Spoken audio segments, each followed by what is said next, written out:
High, welcome to all. আশা করি YouTube চ্যানেলে আপনাকে স্বাগত। আপনারা স্ক্রিনে ছবিটা দেখেই বুঝতে পারছেন যে আমরা আজকে কী নিয়ে আলোচনা করব, কি হবে আজকে টপিকের বিষয়বস্তু। হ্যাঁ, টপিকের বিষয়বস্তু হবে জনকল্যাণ শিবির, যেটা পশ্চিমবঙ্গ সরকারের উদ্যোগে স্টার্ট হতে চলেছে। জনকল্যাণ শিবির, এই জনকল্যাণ শিবির এটা কি, এখানে কি কি থাকছে, কি কি সুবিধাগুলো সাধারণ মানুষ পাবে, এবং যারা হেলথ ওয়ার্কার আছেন তাদের ওখানে কি কি ভূমিকা রয়েছে, সমস্তটা নিয়েই কিন্তু আজকের ভিডিও। এবং এই ভিডিওটা কিসের উপর নির্ভর করে করা, সেটা হচ্ছে হায়ার অথরিটি থেকে যে এসওপি দিয়েছে তার উপর নির্ভর করেই কিন্তু এটা বানানো। আপনারা স্ক্রিনে দেখতে পাচ্ছেন সবটা মোটামুটি এখানে কমপ্লিট করে আমি মেনশন করেছি। টিবি মুক্ত বাংলা, এনসিডি স্ক্রিনিং, এইচপিভি টিকাকরণ বিষয়ক ব্যাপার স্যাপার, পিএমএমবিওয়াই, অমৃত ফার্মেসি, আভা আইডি, এগুলো সমস্ত কিছু নিয়েই কিন্তু বিস্তারিত ব্যাপারগুলো আমরা ডিসকাশন করব। যে ওই জনকল্যাণ শিবিরে কি কি বিষয়বস্তু থাকবে, হেলথ ওয়ার্কারদের ভূমিকা কি হবে, সাধারণ মানুষ কি কি বেনিফিটগুলো পেতে পারেন, সমস্তটাই ওখানে থাকবে। যেটা কিনা 15 জুন থেকে 17 জুন প্রথম ধাপটা স্টার্ট হচ্ছে। এবার আমরা বিস্তারিত দেখি। দেখুন, এটা স্বাস্থ্য এবং পরিবার কল্যাণ বিভাগ, পশ্চিমবঙ্গ সরকার থেকেই এই ইনিশিয়েটিভ। এটা কি, এটা হচ্ছে হবে কন্ডাক্ট 15 থেকে 17 জুন, প্রথম ধাপ জনকল্যাণ শিবির 2026। এটা অনেকটা যে দুয়ারে সরকার ক্যাম্প আগে হতো অনেকটা তেমন, বাট এটা একটু ব্রড আকারে এবং আরও সুন্দরভাবে গোছানো। এর মধ্যে এই ক্যাম্পে কিন্তু বিভিন্ন স্টল আকারে এবং বিভিন্ন টিম হিসেবে কিন্তু থাকবে। এখানে কি কি জিনিস সেখানে থাকবে সেটা নিয়েই আমরা আলোচনা করছি। টিবি মুক্ত বাংলা ইনিশিয়েটিভ ওখানে রইবে, যেখানে যে হেলথ ওয়ার্কাররা থাকবেন ওখানে তারা মানুষের মধ্যে সচেতনতা জাগরণ করবেন, সচেতন করার চেষ্টা করবেন। সেখানে বিভিন্ন আইসি মেটেরিয়াল থাকবে, ইনফরমেশন, এডুকেশন অ্যান্ড কমিউনিকেশন এর জন্য আইসি মেটেরিয়াল থাকবে টিবি মুক্ত বাংলার। সেখানে অ্যাওয়ার করতে হবে ওদের আইসি দিয়ে যে 2 সপ্তাহের বেশি কাফ যদি হয় তাহলে সেটাকে ভেবে নিতে হবে সিমটোমেটিক, তার সাথে ফিভার, ওজন কমে যাওয়া, রাতে অতিরিক্ত ঘাম, ক্ষুধামান্দ, এরকম সিমটম আরও যেই 10টা টিবির সিমটম রয়েছে সেগুলো নিয়ে কিন্তু আমরা যারা হেলথ ওয়ার্কার আছি তারা কিন্তু ওদের মধ্যে অ্যাওয়ারনেস জেনারেট করব। এই 10টা টিবি সিমটমের মধ্যে যে কোনো একটা যদি হয় তাহলে আপনাকে কী করতে হবে, নিকটবর্তী স্বাস্থ্যকেন্দ্রে যেতে হবে। ওইখানে গিয়ে স্বাস্থ্যকর্মীর কাছ থেকে আপনি ওখানে সিবি ন্যাট এবং চেস্ট এক্সরের জন্য স্লিপ নেবেন, নিয়ে আপনাকে আপনার আশা ওয়ার্কার, ওখানকার সিএইচও ম্যাডাম এবং যে এএনএম দিদিমণি আছেন তারা আপনাকে ডিসিশন দেবেন, বলে দেবেন কোথায় আপনি যাবেন, কী করবেন, তিনি গাইড করবেন। তার মানে এইগুলো নিয়ে সচেতনতা ডেভেলপ করতে হবে যাতে সাধারণ মানুষরা এগুলো জানতে পারে। আর কি, টিবির যে চিকিৎসা সেটা সম্পূর্ণ বিনামূল্যে হয় সেটা আপনি বলে দিলেন। আর সম্পূর্ণ কোর্স শেষ করতে হবে, করলে টিবি সম্পূর্ণভাবে নির্মূল হবে। এই ব্যাপারগুলোর বিষয়ে অ্যাওয়ারনেস জেনারেট করতে হবে তাদের মধ্যে। ওখানে আইসি মেটেরিয়াল থাকবে, যতভাবে সম্ভব আপনারা যাতে সেই মানুষগুলোকে প্রপার ইনফরমেশনটা দিতে পারেন সেই ব্যবস্থার জন্য এই টিবি মুক্ত বাংলার একটা কিন্তু বড় মাপের একটা ক্যাম্প টাইপের ওখানে থাকবে। সমস্ত আইসি মেটেরিয়াল ওখানে থাকবে, হেলথ ওয়ার্কাররা থাকবেন, তারা এই ব্যাপারে অ্যাওয়ারনেস জেনারেট করবেন সাধারণ মানুষের মধ্যে। আর কি থাকবে, এনসিডি স্ক্রিনিং, 30 বছরের ঊর্ধ্বে যারা তাদের জন্য এনসিডি স্ক্রিনিংয়ের জন্য একটা ক্যাম্প টাইপের ওখানে থাকবে, এনসিডি ক্যাম্প টাইপের থাকবে, সেখানেও কিন্তু আইসি মেটেরিয়াল থাকবে, আরও ইনস্ট্রুমেন্ট থাকবে, বিভিন্ন রকম লজিস্টিক্স থাকবে যাতে এই পরিষেবাগুলো দেওয়া যায়। কি দেওয়া যায়, বিএমআই তার নির্ণয় করবেন, ওয়েট বাই হাইট স্কোয়ার দিয়ে জানেন, সেখানে ওয়েট বাই হাইট স্কোয়ার দিয়ে বিএমআই তার কী আছে, তার মানে ওয়েট মেশিন, হাইট মেজার করার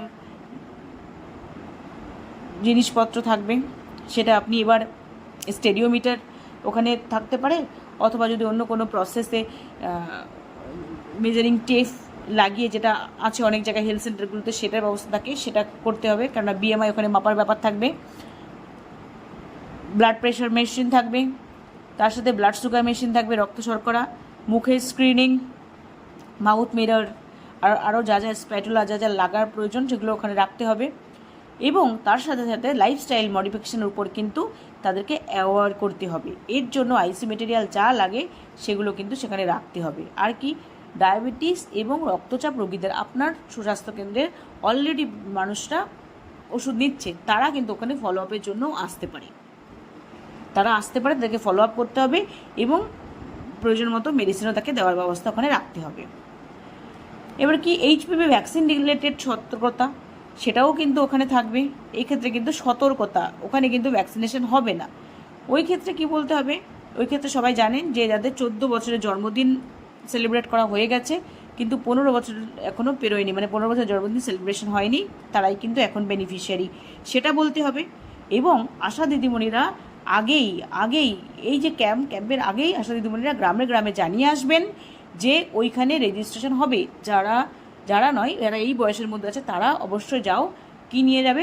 আধার কার্ডটা নিয়ে যাবে, গার্জেন যাবে সাথে, গিয়ে রেজিস্ট্রেশন করিয়ে আসবে নিজের সন্তানটির জন্য। রেজিস্ট্রেশন করিয়ে আনবে, করার পরে সে তার নিকটবর্তী যে সুস্বাস্থ্য কেন্দ্র আছে সেখানে যাবে, সেইখান থেকে ভ্যাকসিনেশন নেবে। আশা দিদিমণির সাথে যোগাযোগ করে আশা দিদিমণি ইনফরমেশান দিয়ে দেবেন যে কবে ভ্যাকসিনেশনটা ওই সুস্বাস্থ্য কেন্দ্র থেকে পাবে, সেই হিসেবে সেখানে গিয়ে তারা তখন ভ্যাকসিনটা নিয়ে আসবে। প্রি রেজিস্ট্রেশনটা কিন্তু এখান থেকে হবে।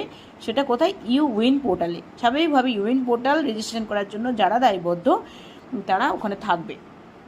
এইচপিভি যে ভ্যাকসিন সেটার যে গুরুত্ব সেটা নিয়ে সচেতন করতে হবে। স্বাভাবিকভাবে কোনো আইসি মেটেরিয়াল থাকবে এইচপিভি ভ্যাকসিনের উপর, সেটা নিয়ে ওদেরকে এর মধ্যে অ্যাওয়ারনেস জেনারেট করতে হবে। এবং ভবিষ্যতে সার্ভাইকাল ক্যান্সার প্রতিরোধে গুরুত্বপূর্ণ পদক্ষেপ, মানে তো ভ্যাকসিনেশন দেওয়া বা কীভাবে হবে সমস্ত কিছু ওদেরকে গুছিয়ে সুন্দর করে বলে দিতে হবে। তাদের সঙ্গে কি আনতে হবে? সঙ্গে আনতে হবে অভিভাবকের মোবাইল নাম্বার, আধার কার্ড বা বয়সের প্রমাণপত্র। এইটা কিন্তু আশা দিদিমণিরা অবশ্যই করে আগে থেকে ওদেরকে জানিয়ে দেবেন যে 15 থেকে 17 আমাদের এখানে ক্যাম্প আছে, তারা আশা দিদিমণিরা গ্রামে গ্রামে জানাবেন এখানে ক্যাম্প আছে, এইগুলো হবে, তোমরা কিন্তু যাবে। 14 বছর মানে যারা এইচপিভি ভ্যাকসিনের জন্য বেনিফিশিয়ারি তাদের কিন্তু বাড়িতে জানাতে হবে, তোমরা যাও ওখান থেকে রেজিস্ট্রেশনটা করিয়ে আসো, তাহলে তুমি তোমার নিকটবর্তী স্বাস্থ্যকেন্দ্র থেকে ভ্যাকসিনেশনটা পেয়ে যাবে। আর কি, আরও নিয়মিত টিকাকরণ এবং পালস পোলিও, তারপরে পালস পোলিও রিগার্ডিং অ্যাওয়ারনেস ওদের মধ্যে জেনারেট করতে হবে। সেই ক্ষেত্রেও কিন্তু আইসি মেটেরিয়াল লাগবে। ইমিউনাইজেশন রিগার্ডিং আইসি মেটেরিয়াল এবং পালস পোলিও রিগার্ডিং আইসি মেটেরিয়াল ওখানে রাখতে হবে। তাদেরকে বলতে হবে যে 25শে জুন কিন্তু পালস পোলিও প্রোগ্রাম হবে। তার মানে কি, পালস পোলিও প্রোগ্রামের জন্য অ্যাওয়ারনেস জেনারেশনটাও কিন্তু হয়ে গেল, যেটা খুব ইম্পর্টেন্ট। ওটা বলতে হবে, ওখানে বলতে হবে যে 5 বছরের কম বয়সী সকল শিশুকে 2 ফোঁটা টিকা খাওয়ানো হবে, ইররেসপেক্টিভ অফ লাস্ট টিকাকরণ। লাস্ট কবে খেয়েছে দেখার দরকার নেই, 5 বছরের কম বয়সী হলে তাকে 2 ফোঁটা টিকা খাওয়ানো হবে। সেটা কিন্তু 28শে জুন থেকে স্টার্ট হচ্ছে কিন্তু পালস পোলিও টিকাকরণ। সেই রিগার্ডিং অ্যাওয়ারনেস কিন্তু ওইখান থেকে জেনারেট করতে হবে। আর কি, PMMVY প্রধানমন্ত্রী মাতৃ বন্দনা যোজনা, যেটা অলরেডি রয়েছে, সেক্ষেত্রেও কিন্তু বলে দেবে ওই রিগার্ডিং আইসি মেটেরিয়াল ওখানে থাকবে এবং স্বাস্থ্যকর্মী যারা আছেন তারা ওখানে থাকবেন, তারা কিন্তু এই রিগার্ডিংও সচেতনতা জেনারেট করবেন। যোগ্য গর্ভবতী এবং স্তনদানকারী মায়েদের জন্য আর্থিক সহায়তা এটা, সেখানে প্রথম জীবিত সন্তানের জন্য 5,000 এবং দ্বিতীয় জীবিত কন্যা সন্তানের জন্য 6,000।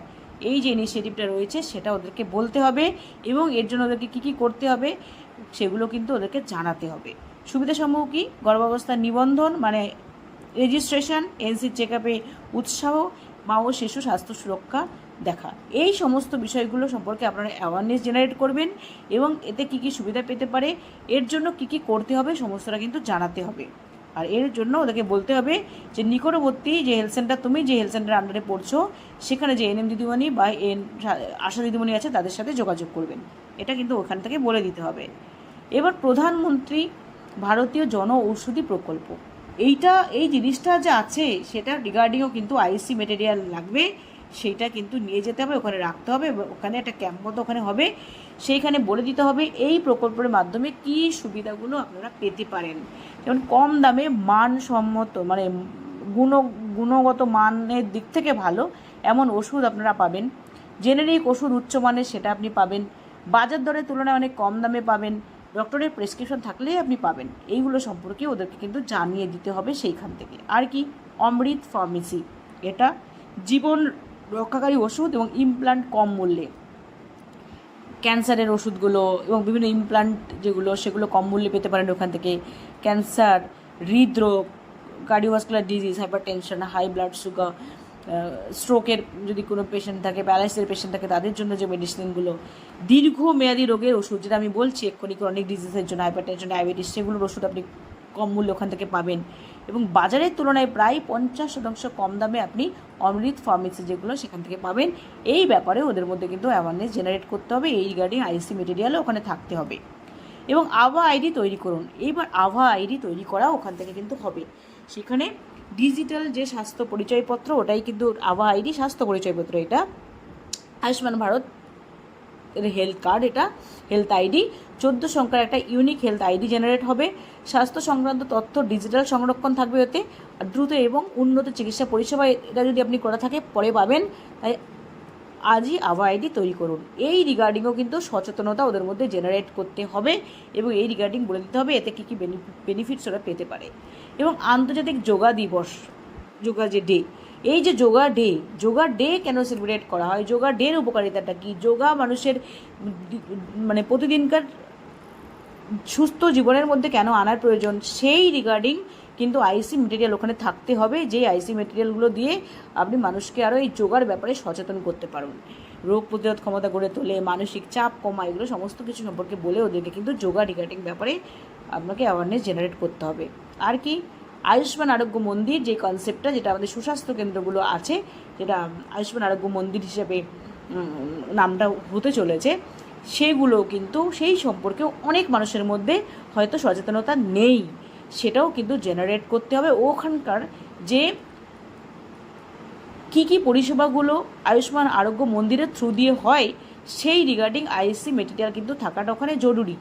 সেটা দেখিয়ে আশা দিদিমণি বা এনএম দিদিমণি বা সিএইচও দিদিমণি যিনি থাকেন না কেন, উনি কিন্তু যেন বলে দেন যে আয়ুষ্মান আরোগ্য মন্দিরের থ্রু দিয়ে এই পরিষেবাগুলো আপনি পেতে পারেন। যেমন ওখানে প্রাথমিক স্বাস্থ্য পরিষেবা, এনসিডি স্ক্রিনিং, মা ও শিশু স্বাস্থ্যসেবা, টেলিমেডিসিন পরিষেবা এবং সুস্থ বাংলা করতে নিয়মিত স্বাস্থ্য পরীক্ষণ, সমস্ত কিছু নিয়ে আপনি পুরো আপনাদের যে সিটিজেন চার্টার আছে সেটা বা পরিষেবা কী কী পাওয়া যায় সেটা সম্পর্কে যদি কোনো আইসি মেটেরিয়াল থাকে, সেই নিয়ে সুন্দর করে আপনাকে কিন্তু রিপ্রেজেন্ট করতে হবে এই ব্যাপারগুলো। একই জিনিস এখানে আরেকটু ডিটেলে আমি করে দিয়েছি। দেখুন, টিবি মুক্ত বাংলা বললাম, টিবি মুক্ত বাংলার একটা সুন্দর ওখানে ক্যাম্প টাইপের থাকবে, যেখানে আপনি টিবির সিমটম 10টা সিমটম নিয়ে বলবেন, বলার পরে তাকে সিমিনার করার জন্য বা চেস্ট এক্সরে করার জন্য যে রেফারেল স্লিপটা আপনার স্বাস্থ্য কেন্দ্র থেকে দেওয়া হয় সেটা তাদেরকে বলুন। এমন ওখানে যদি টিবির রেফারেল স্লিপগুলো নিয়ে যাওয়া সম্ভব হয়, সেখান থেকে সঙ্গে সঙ্গে আপনি করে দিলেন, রেডি করে দিয়েও তাকে কিন্তু পাঠানো যেতে পারে হসপিটালে, সেটা আপনি ব্যবস্থা করে দিলেন। আর কি, টিবি হলে যে ওষুধপত্র বিনামূল্যে পাওয়া যায় এবং কোর্স কমপ্লিট করতে হয় সেটা সম্পর্কে আপনি অ্যাওয়ারনেস জেনারেট করলেন। একই জিনিস আরেকটা কি, এনসিডির স্ক্রিনিং সেখানে কিন্তু হবে এবং আইসি মেটেরিয়াল থাকবে। ওই ক্ষেত্রে পরিষ্কার করে আপনি 30 বছরের ঊর্ধ্বে যত আছে তাদেরকে এনসিডি যে পোর্টাল সেখানে নাম নথিভুক্ত করবেন, বিএমআই আপনি মাপবেন, রক্তচাপ, ব্লাড সুগার এবং হাই প্রেশার মাপবেন, প্রেশারটা চেক করবেন, ওরাল মুখগহ্বরে ক্যান্সার আপনি চেক করলেন সেখানে। আর এবং তারপরে সন্দেহভাজন যারা সিমটোমেটিক পেলে তার টেলিমেডিসিন পরিষেবা আপনি ওখান থেকেই দেবেন এবং প্রয়োজনে তাকে দরকার পড়লে তখন রেফারও করতে পারেন। আর কি, আপনি তাকে অ্যাওয়ারনেস জেনারেট করবেন লাইফস্টাইল মডিফিকেশান নিয়ে ওইখানে বসেই। সেটা কি, উচ্চ রক্তচাপ, ডায়াবেটিস, সিওপিডি এই রোগীদের ওখানে বসে ফলো আপ করতে পারেন এবং আপনি সেই তথ্যগুলো আপলোড করলেন, মাসিক রিপোর্টে আপনি অন্তর্ভুক্ত করবেন। মানে এগুলো যা আপনি পেলেন সেগুলো আপনার মাসিক রিপোর্টে যাবে এবং আপনার পোর্টালেও এগুলো কিন্তু আপলোড হবে ওইখানে বসেই। এইচপিভি ভ্যাকসিনেশন রিগার্ডিং সচেতনতা এবং ইউইনে পি রেজিস্ট্রেশন, যেটা আমি বললাম পি রেজিস্ট্রেশনটা হবে। কি হলো, 14 বছর বয়স জন্মদিন ক্রস করে গেছে কিন্তু 15 বছর এখনও হয়নি, তাদের নাম তালিকাভুক্ত করবে। তার আগে আশা দিদিমণিদেরকে বলতে হবে আপনার এলাকাতে যেখানে হচ্ছে সেখান থেকে কিন্তু ওই এলাকার টোটাল বেনিফিশিয়ারি কত সেটার একটা লিস্ট নিয়ে নিতে হবে, তালিকা নিয়ে নিতে হবে, ওখানে নিয়ে যেতে হবে। নিয়ে গিয়ে এবার আশা দিদিমণি প্রচার করবে যে ওরা যাতে তাদের আধার কার্ড নিয়ে, আইডি নিয়ে, গার্জেনকে নিয়ে ওখানে যায়, ওখানে গিয়ে রেজিস্ট্রেশনের জন্য। ওই ক্যাম্পে যে দিদিমণিরা থাকবেন তারা কিন্তু সেই রেজিস্ট্রেশনটা ইউএন পোর্টালে আগে থেকে করে দেবেন। আর কি, আর হচ্ছে চার্ট পোস্টার থাকবে ওই রিগার্ডিং, অ্যাওয়ারনেস জেনারেট হবে, সাথে পালস পোলিও যে 28শে জুন আছে সেটা নিয়ে কিন্তু বলে দেবে। এইগুলো একই জিনিস। প্রধানমন্ত্রী PMMBY, প্রধানমন্ত্রী মাতৃবন্দনা যোজনা, সেটা রিগার্ডিং সমস্ত কিছু ওখানে থাকবে। তাদেরকে বলে দিতে হবে এই ব্যাপারগুলো সম্পর্কে, যে প্রথম জীবিত সন্তানের জন্য আপনি 5,000 টাকা পাবেন 2টো কিস্তিতে, আর দ্বিতীয় জীবিত কন্যা সন্তানের জন্য 6,000 টাকা একটা কিস্তিতে পাবেন। এটা যে আছে সেটা জানিয়ে দিতে হবে, ওর জন্য কী করতে হবে সেটাও বলে দেবেন। প্রধানমন্ত্রী ভারতীয় জনঔষধি প্রকল্প যেটা রয়েছে, সেইখানে আপনি কম দামে কম টাকায় উন্নততর ওষুধপত্র আপনি পাচ্ছেন, যার প্রেসক্রিপশান, বৈধ প্রেসক্রিপশান থাকলেই হবে। আর এটা কিন্তু অলরেডি রাজ্যের সমস্ত হাসপাতালে শীঘ্রই 469টি জন ঔষধি কেন্দ্র চালু হবে। এটা কিন্তু শীঘ্রই চালু হবে, সেটা আপনারা বলে দেবেন পরিষ্কার করে। অমৃত ফার্মেসি, যেখানে ক্রনিক ডিজিজের ওষুধ পাচ্ছেন, যেগুলো একটু দাম বেশি, সেই সমস্ত ওষুধ পাবেন। ক্যান্সারের ওষুধ পাবেন, বিভিন্ন ইমপ্ল্যান্টগুলো আপনি ফ্রিতে পাবেন, সেটা ওদেরকে কিন্তু জানাতে হবে। রাজ্যের বিভিন্ন মেডিকেল কলেজ এবং জেলা হসপিটালে 50 থেকে 70টি অমৃত কেন্দ্র খোলা হবে, সেটা ইনফর্ম করে দেবেন। আভা আইডি জেনারেশন, এখানে আভা আইডি জেনারেশন রিগার্ডিং ব্যাপারগুলো বলতে হবে, এবং আভা আইডি জেনারেশনের ব্যবস্থাপনা থাকলে সেখানে আভা আইডি জেনারেট কিন্তু মানুষকে করে দিতে হবে, যাতে পরবর্তীকালে তার স্বাস্থ্য পরিষেবা পাওয়াটা অনেক বেশি ইজি হয়। আন্তর্জাতিক যোগা ডে, এই যোগা ডে ব্যাপারগুলো কি সেটা করবেন। এবং এই রিগার্ডিং ওখানে কিন্তু যদি যোগা ডের বন্দোবস্ত, যোগা ডে রিগার্ডিং আইসি থাকলো, এবং ওইখানে কোনো প্রশিক্ষিত যারা প্রশিক্ষণ প্রাপ্ত কোনো যোগা টিচার থাকতে পারে, যোগা ম্যাট থাকলো, অডিওভিজুয়াল ব্যবস্থাপনা থাকতে পারে, সেখানে যোগাও হয়তো যদি করা যায় তাহলে খুব ভালো। যোগা কেউ শেখাচ্ছে, মানুষ এসে যোগায় পার্টিসিপেট করছে, যোগা ওখানে চলছে, এই ডেমনস্ট্রেশনের থ্রু দিয়ে যদি অ্যাওয়ারনেস জেনারেট করা যায় তাহলে ভীষণ ভালো। সেটার ব্যবস্থা যদি রাখা যায়, বা সেটার ব্যবস্থা হয়তো রাখা হতে পারে, এটা কিন্তু থাকবে। আর কি, আবার সে আয়ুষ্মান আরোগ্য মন্দির রিগার্ডিং সমস্ত ব্যাপারগুলো ওদেরকে বলে দিতে হবে, যে আয়ুষ্মান আরোগ্য মন্দিরের এই কনসেপ্টটা কি, যারা জানে না তাদেরকে বলতে হবে যে কত রকম স্বাস্থ্য পরিষেবা ওখান দিয়ে পেতে পারে। যে 12 হেলথ সার্ভিস যে প্যাকেজ আছে 12টা, সেটা রিগার্ডিং আইসি মেটেরিয়াল কমপ্লিটলি নিয়ে যাবেন, যে এই পরিষেবাগুলো আয়ুষ্মান আরোগ্য মন্দিরের থ্রু দিয়ে হয়। সিএইচও ম্যাডাম যারা আছেন তারা ওখানে রয়েছেন, তারা আপনাদের পরিষেবা দিতে বাধ্য, তারা পরিষেবা দেবেন। এই ব্যাপারগুলো নিয়ে কিন্তু কনসেপ্ট ক্লিয়ার করে দিতে হবে। এইগুলোই কিন্তু ওই যে জনকল্যাণ শিবির, সেখানে কিন্তু এগুলোই থাকবে, এটাই কিন্তু মূল কনসেপ্ট, এর বাইরে আর কিছু নয়। তাই যারা এই ব্যাপারগুলো সম্পর্কে জানতেন না, তারা আশা করি জেনে নিয়েছেন। যদি মনে হয় ভিডিওটা হেল্পফুল হয়েছে, এক্সপেক্ট করবে একটা লাইক করবেন, আর চ্যানেলে নতুন হয়ে থাকলে চ্যানেলটা সাবস্ক্রাইব করবেন, কেন আরও এরকম ভিডিও কিন্তু আপলোড হতে থাকবে। ভালো থাকবেন সবাই, বাই।